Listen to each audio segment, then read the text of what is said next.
সজল বুবলি সিনেমার শুটিংয়ে বন্য হাতির আক্রমণ।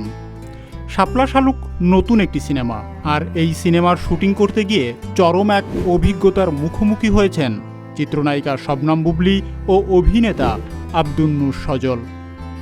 শেরপুরে নালিতাবাড়ির ভারতীয় সীমান্তবর্তী অঞ্চলে চলছে ছবিটির শুটিং। মনোমুগ্ধকর লোকেশন হলেও সেখানে প্রায় প্রতিদিনই দেখা মিলছে বন্য হাতির। প্রাকৃতিক সৌন্দর্যে ঘেরা শেরপুরের নালিতাবাড়ি, সেখানে প্রতিনিয়ত চলছে শাপলা শালুক সিনেমার শুটিং। কিন্তু এই নিরিবিলি লোকেশনেই হঠাৎ করে দেখা দিয়েছে আতঙ্কের এক নাম, বন্য হাতি। এই লোকেশনে আমি আগে কখনো শুটিং করিনি। জায়গাটা খুব সুন্দর, নিরিবিলি। দর্শকরা সিনেমার লোকেশনটা দেখে চোখে আরাম পাবে। গত 9 দিন ধরে শুটিং করছি, প্রায় হাতি আসে আশেপাশে। গতকাল তো 8 থেকে 9টা বন্য হাতি একসাথে আমাদের সেটের কাছাকাছি চলে এসেছিল।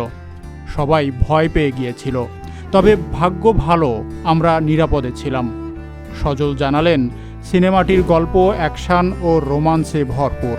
তার চরিত্রের নাম পরাণ, আর সেটি বেশ চ্যালেঞ্জিং। অ্যাকশন দৃশ্যের জন্য তাকে 10 থেকে 15 দিনের রিহার্সেলের অংশ নিতে হয়েছে। চরিত্রটা খুব সাধারণ নয়, অনেক প্রস্তুতি নিতে হয়েছে। আমি আশাবাদী দর্শকেরা ছবিটি পছন্দ করবেন। প্রাকৃতিক সৌন্দর্য আর রোমাঞ্চের মিশলে তৈরি হচ্ছে শাপলা শালুক। তবে শুটিংয়ের সময় এমন বন্যপ্রাণীর হানা যে কেবল গল্প নয়, সেটিও দেখিয়ে দিল এই অভিজ্ঞতা। এখন দেখার পালা, বড় পর্দায় কতটা সফল হয় এই চ্যালেঞ্জিং যাত্রা। শাপলা শালুক শীঘ্রই মুক্তি পাচ্ছে প্রেক্ষাগৃহে।